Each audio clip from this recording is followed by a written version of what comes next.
Hello friends, మేము ఇల్లు మారామని చెప్పాను కదా. అయితే పాత ఇల్లు గురించి ఇక మర్చిపోదాం. ఇగోండి, ఇదే మా కొత్త అపార్ట్మెంట్. అంటే సింపుల్గా ఉండే కొత్త అపార్ట్మెంట్.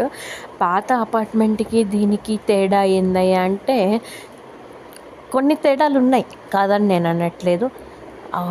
అది అడ్జస్టబుల్ అవ్వాలి, కొంచెం టైం అనేది పడుతుంది కొత్త హౌస్కి. కాబట్టి ఇక్కడ ఉన్నాయి. ఇది కొత్త బిల్డింగు. అయితే ఫ్లోర్కి 3 ఫ్లాట్లు చొప్పున 4 ఫ్లోర్లు. ఇది చూడండి, కొత్త ఇల్లు మాది.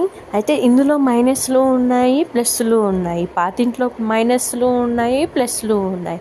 ఓనర్ విషయం పక్కకు పెడితే పాత ఇంట్లో అంటే పెద్ద రూములు, 3 డబల్ బెడ్రూమ్ ఫ్లాట్. ఓకే, ఇది చిన్నగా ఉంది. ఓకే, బాగానే ఉంది. కొత్తది కూడా బాగానే ఉంది. Okay, bye bye.